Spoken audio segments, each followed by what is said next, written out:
Today is Easter. Patient number 70824 shared an unsettling story from his childhood during his therapy session. Listen to his story and tell me if you think he has a very creative imagination or he experienced something truly disturbing. I woke up way earlier than I was supposed to on Easter morning. The kind of early where the sun's barely awake either. And everything outside my window was this weird blue-gray color. My alarm clock said 5:47, but I was already too excited to go back to sleep. Easter meant chocolate bunnies and jelly beans, and those little marshmallow chicks that taste like sugar clouds. I'd been good all year. Well, mostly good. And I just knew the Easter bunny would leave me something awesome. I tried to be quiet, sneaking down the hallway. Mum and Dad's door was still closed, which meant I had the whole downstairs to myself. Our living room was empty though. No baskets, no candy trails, nothing but the same old furniture. I felt this sinking feeling in my stomach until I remembered that sometimes the Easter bunny hid stuff outside. Last year, Dad had made us wait until after breakfast. But this year, no one was awake to stop me. The kitchen floor was cold against my bare feet as I unlocked the back door and stepped onto our patio. The grass was still wet with dew, soaking the bottom of my pajama pants as I walked into the yard. That's when I saw it. At first, I thought someone had left a beach ball in our yard. It was right under the big oak tree, nestled in the tall grass near the fence. But as I got closer, I realized it wasn't a ball at all. It was an egg. A massive egg, like bigger than my head. "Whoa," I whispered, crouching down beside it. The egg was smooth and creamy white, like the inside of a fancy chocolate bar, not speckled, like the plastic eggs we usually found, or colorful like the ones we dyed. It was just perfect. Too perfect. I reached out and touched it, half expecting my hand to go right through it, like it was some kind of hologram. But it was solid and warm. That was the first weird thing. The morning was chilly, with frost still clinging to the shadowy parts of the yard.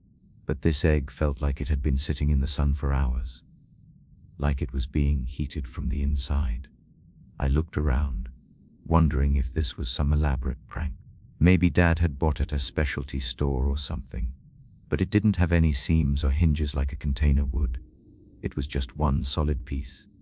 "Hello," I called out, feeling stupid immediately after, like someone was hiding in the bushes, waiting to jump out and yell, "Gotcha." But the yard stayed quiet, except for a squirrel that darted up the fence when I spoke.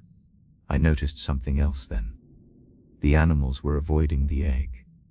Usually our yard was full of birds in the morning, and sometimes rabbits would squeeze through the gap in the fence to munch on Mom's garden.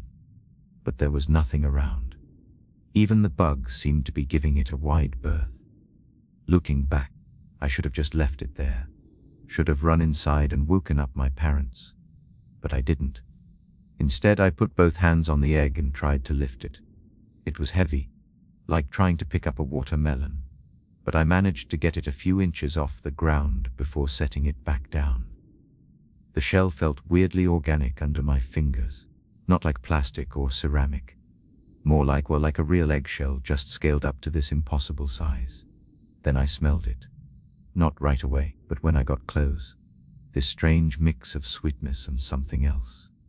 The sweet part reminded me of chocolate, rich and dark, the kind Mum only let me have on special occasions. But underneath that was something else. Something wrong. Like when you forget about leftovers in the back of the fridge, and they start to turn. I pulled back, wiping my hands on my pajamas. My heart was beating fast, but I wasn't scared. Not yet. Just confused and curious and a little grossed out. "Tyler, what are you doing out there?" I jumped at the sound of Mom's voice. She was standing at the back door in her bathrobe, squinting into the yard. "Mom, come look at this." I waved her over excitedly. The Easter bunny left me a giant egg. Mom walked over, her slippers getting soaked in the wet grass. Her eyebrows went up when she saw the egg, then pulled together in that way that meant she was confused. "Where did this come from?" she asked, but not like she was asking me, more like she was asking herself. "The Easter bunny brought it," I said, even though I was starting to have doubts.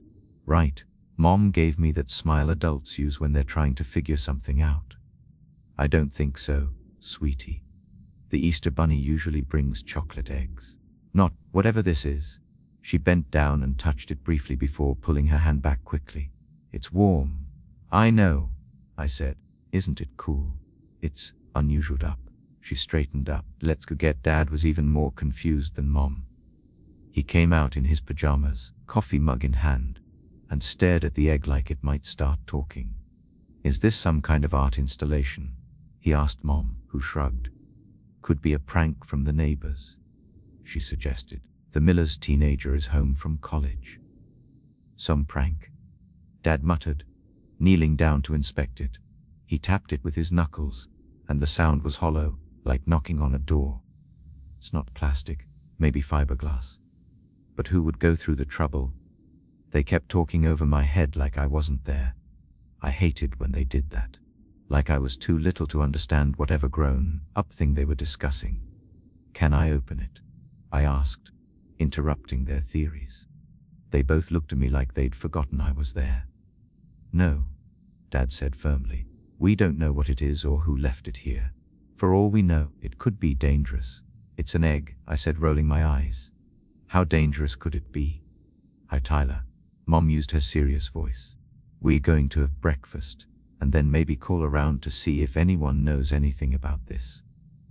Why don't you go get dressed while I make pancakes? I knew that tone. It meant the discussion was over. But as I trudged back to the house, I couldn't stop thinking about the egg. What could be inside something that big? Maybe it was filled with candy, like a piñata. Or maybe it was one of those Russian dolls with smaller and smaller eggs inside. After breakfast, Dad made some calls while Mom helped me hunt for regular Easter eggs hidden around the house. I found 10 eggs filled with jelly beans and chocolate coins, plus a medium-sized chocolate bunny and a new action figure. It should have been enough to make me forget about the big egg outside, but it wasn't. Every few minutes, I'd glance out the window to make sure it was still there.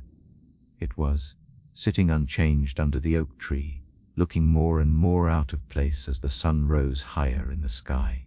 By lunchtime, Dad had given up on figuring out where it came from. None of the neighbors knew anything about it, and Mom's theory about it being a prank seemed less and less likely. They decided to ignore it for the rest of the day, focusing instead on the ham dinner Mom was preparing for our grandparents, who were coming over later. But I couldn't ignore it. Even as I helped set the table and played with my new toys, my mind kept wandering back to the egg. I needed to know what was inside. My chance came when Mom sent me to the backyard to pick some mint from her herb garden for the potatoes. As soon as I closed the door behind me, I ran straight to the egg. It hadn't changed, but the smell was stronger now. The chocolate scent was more intense, rich and dark like a fancy dessert. But that other smell, the rot, was stronger too. It made my nose wrinkle, but I didn't back away. Instead, I pressed my ear against the shell. At first, I didn't hear anything. Then, just as I was about to pull away, there was a sound, faint but definitely there. A soft tapping, like raindrops on a window, or like something inside trying to get out. I jerked back, heart pounding. Had I imagined it? I leaned in again, straining to hear. The tapping came again, but this time followed by something else. A whisper, soft sliding sound like silk sheets being dragged across a floor. Tyler, did you get the mint? Mom's voice from the kitchen window made me jump. I quickly grabbed a handful of mint leaves and ran back inside, but my mind was still in the yard, with the egg and whatever was making those sounds inside it. The rest of the day passed in a blur. Grandma and Grandpa arrived, bringing more chocolate and a card with $20 inside. We ate dinner, watched a movie, and had dessert. Everyone was talking and laughing, but I couldn't focus. I kept making excuses to look out the window, but as the day went on, nothing changed with the egg. It just sat there, patient, waiting. By the time my grandparents left and Mom sent me up for my bath, I'd made up my mind. I had to know what was inside that egg. I had to open it. I pretended to go to sleep at my normal bedtime, 8:30, but really I just lay in bed watching the minutes tick by on my alarm clock. 9 o'clock, 9:30, 10. Mom and Dad's bedroom door closed at 10:15, and by 11, the house was completely silent. I waited until 11:30 before sliding out of bed. I put on my slippers, the ones with the rubber bottoms that didn't make noise on the hardwood floors, and crept downstairs with the flashlight from my emergency kit. The house was different at night. Shadows stretched from corners, and every creak of the old floors sounded times louder than during the day. But I wasn't scared of the dark, not usually anyway. Tonight, though, there was a weird feeling in my stomach, like right before you get called on in class when you don't know the answer. I unlocked the back door as quietly as I could and stepped outside. The yard was silver blue in the moonlight, and the egg seemed to glow, like it was catching all the light and holding it. The sweet, rot smell hit me as soon as I approached, stronger than before, making me gag a little. But I didn't turn back. I knelt beside the egg and shone my flashlight over its surface. In the harsh beam, I could see things I'd missed earlier. Tiny imperfections in the shell, almost like a pause. And was it bigger than this morning? It seemed bigger. I set down my flashlight and placed both hands on the egg. It was even warmer now, almost hot to the touch. And there was a vibration, subtle but constant, like the hum of our refrigerator. "What are you?" I whispered. As if in response, I felt a distinct movement under my palms. Not the gentle tapping from before, but a firm push, like something pressing back against my hands. I snatched them away, heart hammering in my chest. For a second, I almost ran back to the house. But then I thought about how Mom and Dad hadn't believed me about the tapping sounds. How they dismissed the egg as some kind of prank or art project. If I went back now, without proof of what was inside, they'd never believe me. I had to open it. Had to see for myself. Looking around the yard, I spotted Dad's gardening tools leaning against the fence. I grabbed at the small trowel, its metal edge gleaming in the moonlight. Back at the egg, I hesitated for just a moment before pressing the trowel's point against the shell. It wasn't as hard as I expected. The tool sank in with a soft crunch, like breaking through a thin layer of ice on a puddle. A small crack appeared, then another as I worked the trowel back and forth. The smell intensified, chocolate and decay, sweet and foul, making my eyes water. I kept going, widening the crack until it was big enough to see inside. I lifted my flashlight, aiming the beam through the opening, and what I saw made my stomach drop. The egg was hollow, not filled with candy or toys or even some kind of animal. Just empty space. But the inside of the shell wasn't smooth like I expected. It was lined with thin, red veins, like the ones you can see in your wrist if you press your skin. And they were moving, pulsing, twitching like worms after rain. I dropped the trowel and scrambled backward, a scream building in my throat that I barely managed to swallow. The veins seemed to reach toward the opening I'd made, stretching and contracting, as if they were trying to feel the night air. Then something dripped from the cracked shell. A thick, dark liquid that was black in the moonlight, but glistened red when my flashlight caught it. It smelled like the inside of a chocolate factory, and a forgotten grave at the same time. I couldn't move, couldn't breathe, could only watch as more liquid seeped out, puddling in the grass beneath the egg. The veins continued to pulse faster now, almost frantic, like they knew they'd been exposed.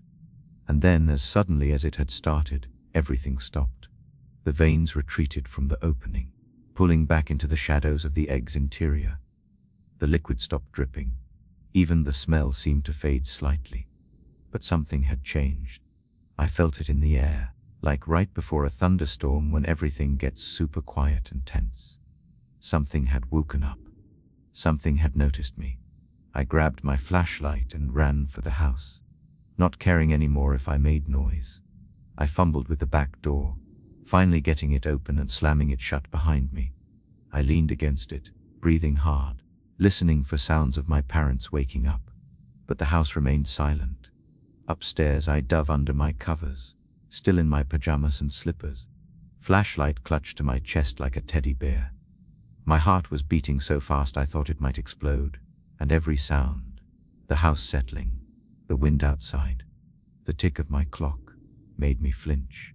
I tried to tell myself I'd imagined it all, that the veins were just weird patterns in the shell, that the liquid was just rainwater that had collected inside, that the smell was just my imagination working overtime.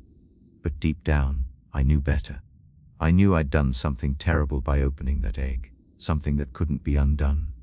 As I lay there, staring wide-eyed at the ceiling, I heard something new. A soft scratching sound, coming from under my bed. Scratch, scratch, like tiny claws on wood, and with it came the smell. Chocolate and rot, faint but unmistakable. Whatever had been in that egg, whatever those veins belonged to, it wasn't outside anymore. It was here, in my room, under my bed. And I knew with absolute certainty that when the sun came up, the egg in the backyard would be completely empty. Just a hollow shell with nothing inside but memory and nightmare. Because its occupant had found a new home. My home. I didn't sleep at all that night. How could I? Every time I closed my eyes, I imagined those twitching veins reaching out from under my bed, crawling up my blankets, wrapping around my ankles. So I stayed perfectly still until morning, clutching my flashlight so tight my fingers hurt. When my alarm went off at 7, I nearly cried with relief. I jumped out of bed, landing as far from the bottom edge as possible. Nothing grabbed me. Nothing was waiting. The floor was just the floor. I dropped to my hands and knees, heart pounding, and forced myself to look under the bed. My baseball glove, a few books, a sock I thought I'd lost. But nothing else. No veins, no creature, nothing that smelled like chocolate and rot. Had I dreamed it all? The scratching sounds, the smell, maybe it was just my imagination running wild after seeing those weird veins inside the egg. Kids at school were always saying I had an overactive imagination. Maybe they were right. I went downstairs feeling groggy but relieved. Mum was making breakfast, and Dad was reading something on his tablet. Morning, sleepyhead. Mom said, sliding it of bacon and eggs in front of me. You look tired. Bad dreams. I hesitated. Should I tell them?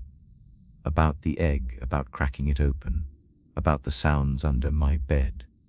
But then I remembered how they hadn't believed me about the tapping sounds inside the egg. Yeah, I said.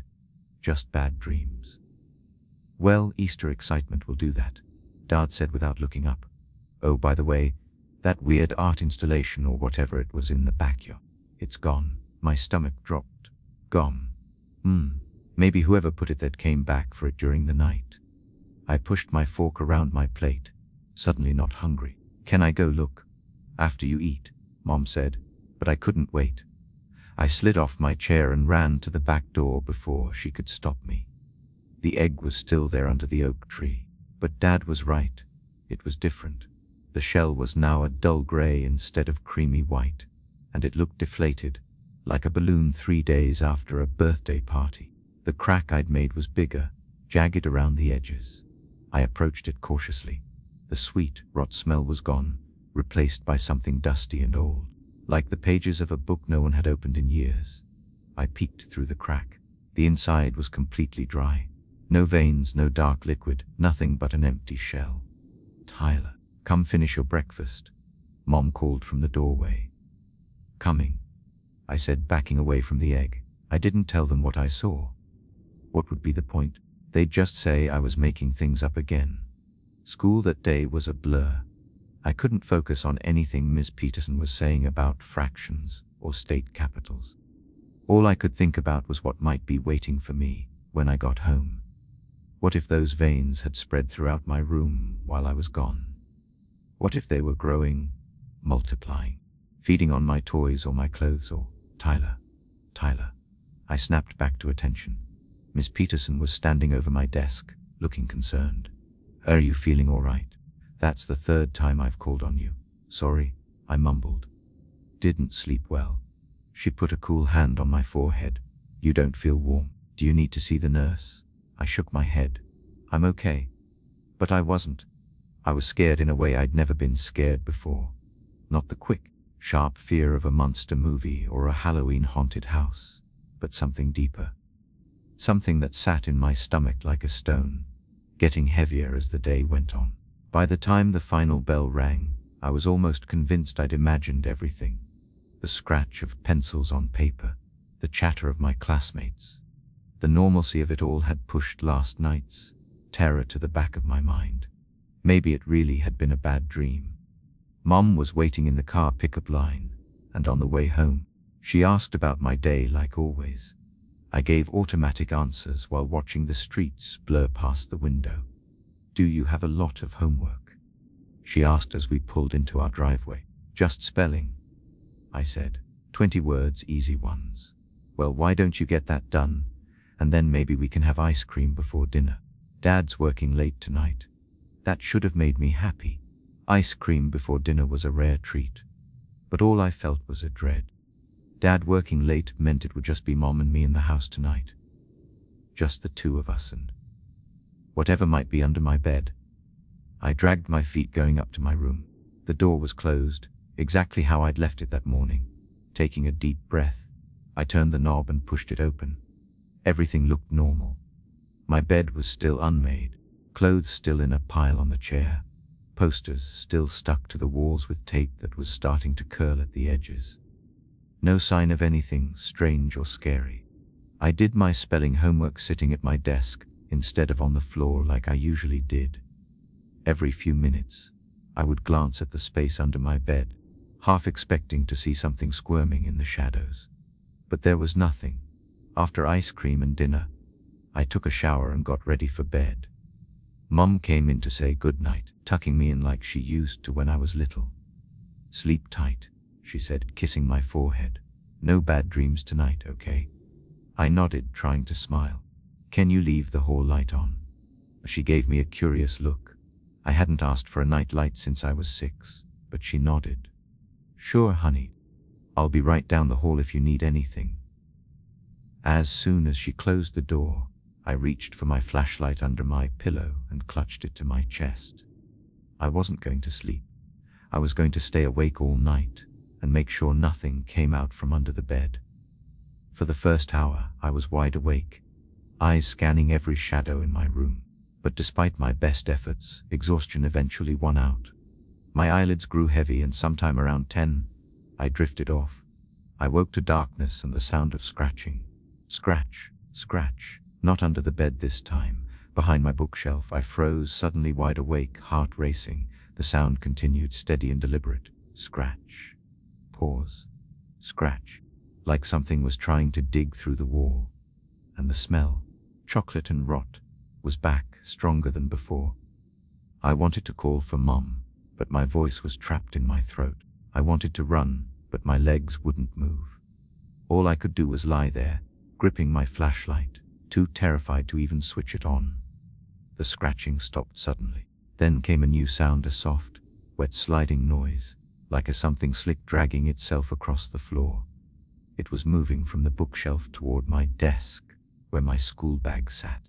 I squeezed my eyes shut, trying to convince myself I was dreaming. This wasn't real. Couldn't be real.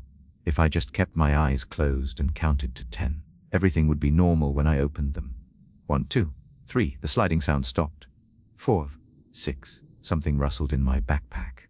7, 8, 9, a soft tearing sound, like paper being shredded. 10, I opened my eyes and, in the dim light coming from the hallway, I could see my backpack moving, twitching. Something was inside it, moving around, making those terrible wet sounds. Finally finding my courage, I switched on my flashlight and pointed it at my bag. The movement stopped immediately. For a long moment, everything was still. Then, slowly, something began to emerge from the open top of my backpack. Not a hand, not an arm, but a vein. One of those red, pulsing veins from inside the egg, but thicker now, about as wide as my thumb. It stretched upward, swaying slightly like a cobra in one of those snake charmer videos. I couldn't breathe, couldn't think, could only watch as the vein seemed to turn toward me, like it could sense the light, or sense me. Then, as quickly as it had appeared, it retreated back into my bag. The rustling continued for a few more seconds. then stopped entirely. I lay there, trembling, until the first light of dawn filtered through my curtains. Only when I heard Mom moving around downstairs did I dare to get out of bed. My backpack sat innocently on my desk chair, looking perfectly normal. With shaking hands, I unzipped it and looked inside. My spelling homework was shredded. Not ripped like I had crumpled it up, but shredded into thin strips, as if cut by tiny, precise scissors. And the pages were damp, covered in a thin, clear film that smelled sweet and rotten. "Tyler, breakfast," Mom called from downstairs. I quickly zipped up my bag and ran to the bathroom, where I threw up until my stomach hurt. "Don't feel good," I told Mom when I finally came downstairs, and it wasn't a lie. She felt my forehead, frowned at how pale I looked, and called the school to say I was staying home. I spent the day on the couch, wrapped in a blanket, watching cartoons I barely registered. Mom checked on me between her work calls, bringing me ginger ale and crackers, asking if I needed anything.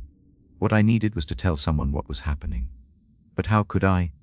"Mum, I opened that weird egg in our yard, and now there's something living in my room that comes out at night and destroyed my homework." She'd think I was making it up to get out of turning in my spelling words.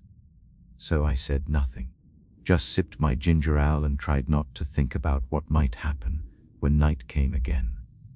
Around noon, while Mom was on a conference call in her office, I snuck outside to check on the egg. It was still there, still gray and deflated, but now there were tiny holes all over the surface, like something had eaten its way out from multiple spots. The dusty, old book smell was gone, replaced by a faint odor of decay, like when a mouse dies in the walls. I went back inside, more frightened than ever. Whatever had been in that egg wasn't just under my bed or in my backpack. It was spreading. That night, I begged Mom to let me sleep in her and Dad's room. "You're 10 years old, Tyler," she said gently but firmly. "You haven't slept in our room since you were little. Please," I whispered. "I'm scared." She sighed, sitting on the edge of my bed. "What are you scared of, honey?" I almost told her then, almost spilled everything about the egg and the veins and the scratching sounds, but the words wouldn't come out right. "Just monsters," I said finally, feeling childish. She smiled, stroking my hair. "There's no such thing as monsters, Tyler. You know that." But she was wrong, so wrong. And I had no way to make her understand. Dad came home late, after I was already in bed pretending to sleep. I heard him and Mom talking in low voices in the hallway. "Seems really anxious," Mom was saying. "Maybe we should call Dr. Reyes." "He's fine," Dad replied. "Probably just watched something scary at a friend's house. You know how impressionable he is." Their voices faded as they moved to their bedroom, leaving me alone with my fear and my flashlight. I tried to stay awake, really tried. But after being up most of the previous night, I couldn't fight sleep any longer. My eyes closed despite my best efforts, and I drifted off. The dreams came immediately, twisted, fragmented images of veins crawling up my walls, sliding under my door, wrapping around the legs of my bed. In my dream, I was paralyzed, could only watch as they grew thicker, pulsed faster, reached for me with hungry purpose. I woke with a jolt to find my dinosaur nightlight shattered on the floor. The bulb had broken, sending tiny glass shards across the hardwood. But that wasn't what had woken me. It was the pulling. Something was tugging at my blanket, slowly drawing it off the bed. I sat up, heart pounding, and yanked the blanket back up. The pulling stopped. Then I heard it, not scratching this time, but a soft, wet sound coming from the foot of my bed, like someone smacking their lips, or like something tasting the air. I pointed my flashlight toward the sound, hand trembling so badly the beams wildly around the room. For a split second, I caught a glimpse of something at the foot of my bed, something red and slick that quickly retreated under the bed frame. "Mom." I finally found my voice, screaming as loud as I could. "Memo." Day. Footsteps thundered down the hall. My door flew open, and Dad burst in looking panicked. What is it?" He rushed to my side, while Mom appeared in the doorway, tying her bathrobe. "There's something under my bed," I sobbed, pointing with my flashlight. Something from the egg. I opened it and now it's here and it's getting bigger and… Tyler, slow down, Dad said, sitting on the edge of my bed. You had a nightmare, that's no. It's real. Look, I pointed to the broken nightlight. Broke my dinosaur. And look in my backpack. It shredded my homework. Dad sighed, getting down on his knees to check under the bed. See, nothing here but dust, bunnies and… Is that where your other sneaker went? He pulled out my missing shoe, holding it up like evidence that monsters weren't real. But I could smell it. That sickeningly sweet rot smell, all over the shoe. And there on the sole was a small smear of something dark and sticky. But my homework, I insisted, in my backpack. Mom picked up my bag from the chair and opened it. Inside was my spelling homework, completely intact. Not a tear, not a shred, not even a wrinkle. It was destroyed. I whispered. I saw it. Mom and Dad exchanged that look parents have when they're worried but trying not to show it. What do we do now? Look. Listen, Dad said, his voice gentle but firm. There's nothing under your bed. Your homework is fine. You had a bad dream and knocked over your nightlight in your sleep. That's all. But… No buts. He cut me off. It's the middle of the night. We all need to get back to sleep. Mom and I have work tomorrow, and you have school. Mom cleaned up the broken glass while Dad tucked me back in. Neither of them believed me. How could they? It all sounded crazy even to me, and I was living it. After they left, taking my flashlight, so you won't keep yourself up, I lay rigid in my bed, straining to hear any sound from below. But the room was silent. Too silent, like everything was holding its breath, waiting. Just as I was starting to think maybe Dad was right, maybe it had been a nightmare, I felt something touch my hand. Something wet and warm that wrapped gently around my pinky finger where it hung over the edge of the bed. I yanked my hand back and buried myself completely under the covers, trembling uncontrollably. The smell of chocolate and rot seeped through my blanket fortress, growing stronger by the minute. It knew I was awake. It knew I could feel it, smell it, hear it. And worst of all, it knew that no one believed me. I was alone with it. Whatever had come from that egg, whatever was growing larger and bolder each night, it was just getting started.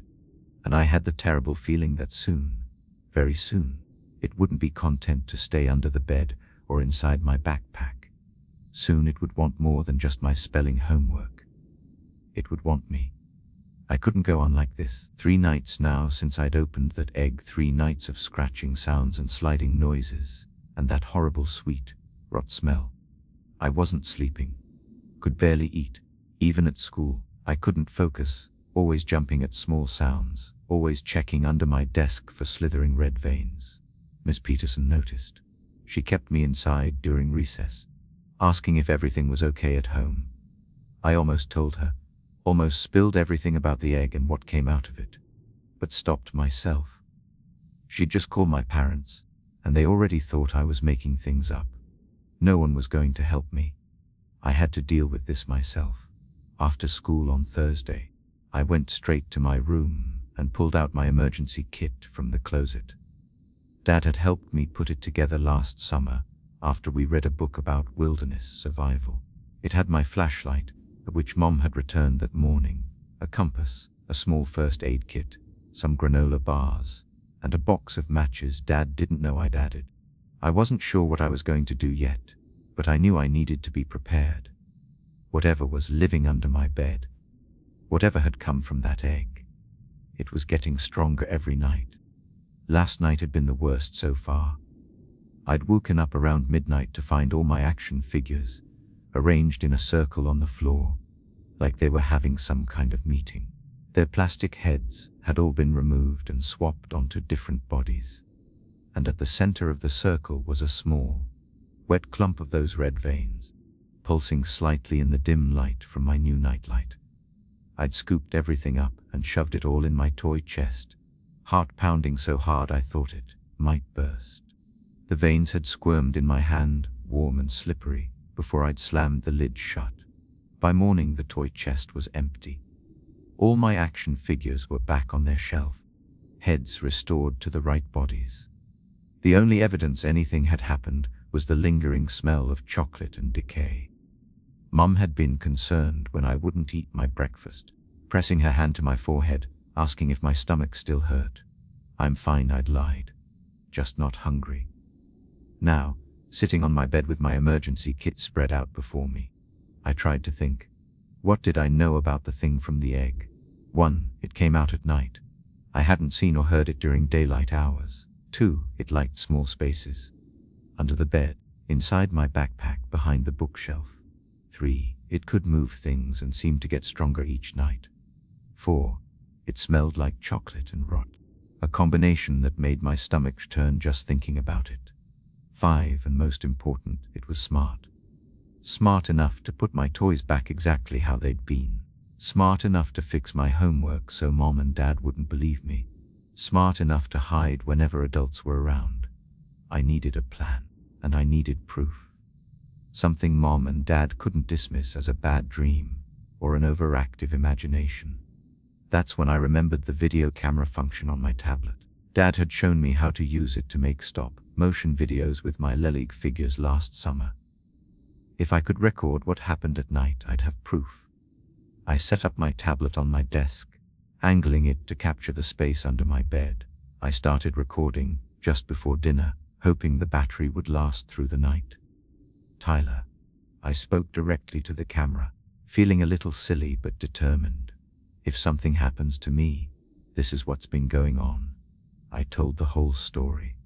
Finding the egg on Easter morning, cracking it open that night, the veins inside, and everything that had happened since. I showed my action figures on the shelf, explained how they'd been rearranged the night before. "I'm going to try to sleep in here tonight," I concluded, "but I've got my emergency kit ready. If you're watching this, Mom and Dad, I'm sorry I went outside that night and opened the egg. I'm really sorry." And my voice cracked on the last word, and I quickly turned off the recording feature, leaving the camera running but no longer talking to it. I didn't want to cry on video. After a dinner where I mostly pushed pasta around my plate, I went through my bedtime routine in a fog of exhaustion and fear. Mom tucked me in, concerned by the dark circles under my eyes. "Maybe we should see Dr. Ray's tomorrow," she suggested, smoothing my hair back. "You haven't been yourself all week." I nodded, not trusting myself to speak. Maybe a doctor would believe me, maybe. She left, keeping my door open a crack and the hallway light on.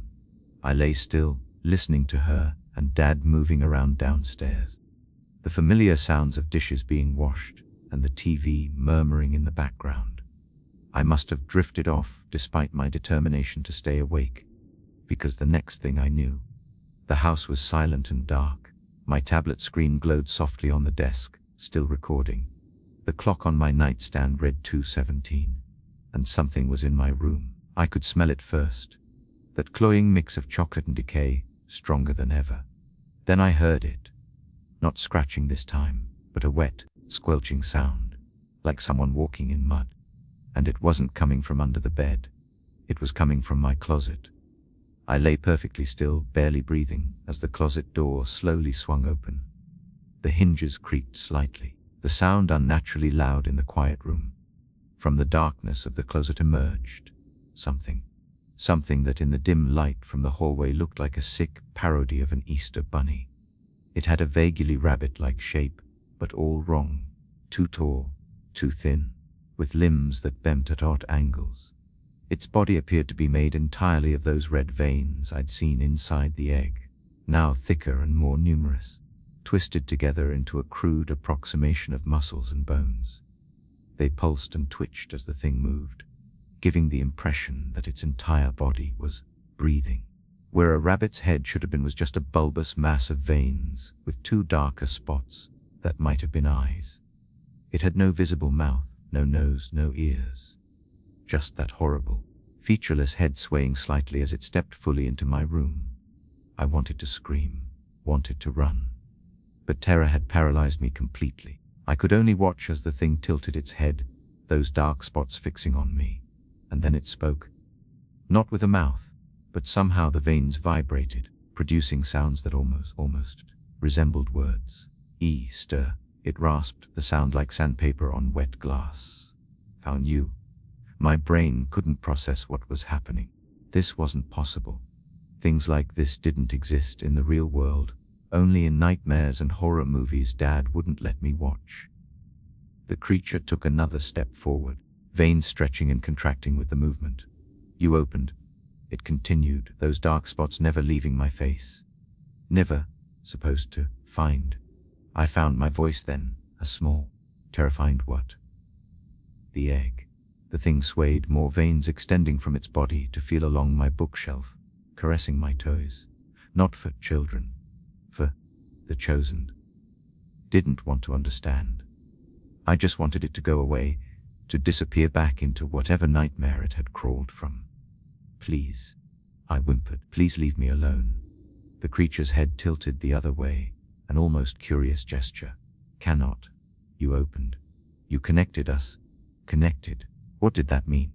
I tried to inch toward the edge of my bed, toward the door, but froze when the thing suddenly moved, faster than seemed possible. It was beside my bed in an instant, those pulsing veins reaching toward me. Don't touch me, I gasped, pulling my knees to my chest. The creature paused, its head swaying gently. Not hurt you. Need me for what? To grow. To become. A new fear gripped me then, different from the blind terror of before. A cold, sickening realization. You want to take over my body. The dark spots that served as eyes seemed to expand slightly. Yes, smart child. Were vessel. Egg were temporary. You disturbed. Too soon. Not complete. My mind raced. The egg wasn't meant for me to find. It was waiting for someone else. This chosen, it mentioned. And by opening it too early, I'd somehow connected myself to this thing. This parasite that needed a host. Why do you smell like chocolate? The question came out before I could stop it. A bizarre detail to fixate on in the midst of such horror. The creature's body rippled, almost like a shrug. Lure. Children-like, sweet things. Of course. The egg had been placed in our yard on Easter morning, smelling like chocolate. It was a trap. A terrible, perfect trap for a curious child. My eyes darted to my tablet on the desk. It was still recording. If I could just get to it, get it to Mom and Dad. The creature followed my gaze. With shocking speed, veins shot out from its body, wrapping around my tablet and dragging it to the floor. The screen cracked with a sound that seemed impossibly loud in the quiet room. No witnesses. The thing rasped. No evidence. I was truly alone now. No proof, no help coming. Just me and this nightmare creature that wanted to use my body as its new egg. But as terrified as I was, anger began to build inside me. This thing had invaded my home, terrorized me for days, broken my toys, and now it expected me to just give up, to let it take over my body without a fight. No, I said, my voice stronger than I expected. You can't have me. The creature's head swayed faster, those dark spots expanding and contracting. No choice. Process already begun. And with horror I realized it was right. Looking down at my hands in the dim light, I could see thin red lines just beneath the skin of my wrists, pulsing slightly, like veins, but not my veins. They hadn't been there yesterday. What did you do to me? I whispered, connected. The creature repeated. Each night, little by little, while you slept, the touches in the dark, the feeling of something wet wrapping around my fingers. It hadn't just been scaring me, it had been infecting me. I scrambled off the bed, making a dash for the door, but my legs gave out halfway there. They felt strange, numb and tingly, like when you sit cross-legged too long. Looking down, I could see more red lines spreading under my skin, working their way up from my ankles. No escape, the creature said, almost. Ready. Daddy. Hail P. May. I screamed as loud as I could, pouring every ounce of terror into my voice. The creature recoiled slightly at the noise, its body rippling in agitation. Quiet! The chosen might hear. A footsteps pounded down the hall. My door flew open, light flooding in as Dad flipped the switch. Tyler, what's wrong? Or for a moment, wild hope surged through me. Dad was here. He would see the creature, would save me, would understand I hadn't been making things up. But when I looked to where the creature had been standing, There was nothing. It had vanished. No, not vanished. Hidden. I could still feel it, still smell the sickeningly sweet rot. It was nearby, watching, waiting. "There's something in my room," I cried, pointing frantically around. It came from the egg. It's been hiding under my bed, and now it's trying to take over my body. Dad knelt beside me, putting his hands on my shoulders. "Tyler, there's nothing here. You had another nightmare." "No." "Look." I thrust my arms out, showing him the red lines under my skin. "Look what it did to May." But when I looked down, my arms were normal. Just pale skin and regular blue veins. No red lines, no evidence of infection. I stammered. "They were just here." I swear Mom appeared in the doorway, her face drawn with worry. "What's happening?" Dad said, helping me to my feet. "A really bad one this time. It wasn't a dream." I insisted, tears streaming down my face now. "It's real. It broke my tablet, look." I pointed to where my tablet had fallen, but it sat undamaged on my desk, exactly where I'd placed it earlier. The recording had stopped, the battery dead. "That's it," Mom said firmly. "We're calling Dr. Ray's first thing in the morning. This isn't normal." But Dad guided me back to bed, tucking me in like I was 5 again. "Try to get some sleep, buddy. We'll figure this out tomorrow." But as they left, turning off the light, but leaving the door wide open this time, I knew there wouldn't be a tomorrow. Not for me. Not really. Because I could feel it inside me now. Tiny threads of something foreign moving through my veins, working their way toward my heart, my lungs, my brain. The creature hadn't disappeared. It had gone where they couldn't see it, where I couldn't fight it. I lay in the dark, tears silently sliding down my face, feeling the invasion spreading through my body. The sweet, rot smell was everywhere now, seeping from my pores, becoming part of me. "Please," I whispered to the empty room. "Please help me." And from somewhere deep inside, I heard its voice answer, no longer raspy and strained, but clear and somehow childlike. "Too late. You opened what wasn't meant for you." I must have passed out then, exhaustion finally overwhelming terror. When I woke the next morning, everything felt different. My body moved strangely, like I was controlling it from a distance. Colors seemed too bright, sounds too sharp. Mom took me to Dr. Ray's that afternoon. He found nothing wrong, of course. Just a tired kid with an overactive imagination. He suggested more outdoor time, less screen time, and maybe some talks with a child psychologist about anxiety. The thing inside me stayed quiet during the examination, letting me speak, letting me move. But I could feel it watching through my eyes, learning how to be me. That was 3 days ago. Since then, it's been growing stronger, taking control for longer periods. My parents haven't noticed yet. It's good at pretending to be me. Better than I expected. It even does my homework, gets the answers right, smiles at the right times. But it's not me. And soon, I don't think there will be any me left at all. That's why I'm recording this. Not on my tablet. It checks that every night, deletes anything I try to save. But on this old tape recorder I found in the garage, hidden under my mattress during the day. It's the only chance I have to warn someone. If you're listening to this, if you found this tape, then please listen carefully. Easter isn't what you think. Some of those eggs aren't meant for children to find. They're waiting for someone else. Someone called the chosen. And if you see an egg that's too perfect, that smells like a chocolate and something else, something wrong, don't touch it. Don't open it. Call someone. Anyone. But don't crack the shell. Because once it gets inside you, it never leaves. It just grows and learns and waits. And the worst part, I think there are more eggs out there. I think what happened to me is happening to other kids too. I can feel it taking over now. My fingers are starting to twitch, and that smell is getting stronger. I don't have much time left, so please, be careful on Easter morning. Check your children's baskets, watch what they open, and if you find a hollow egg lined with red veins, run. Just wait. I hear something outside my window, the sound of digging, and that smell, chocolate and rot.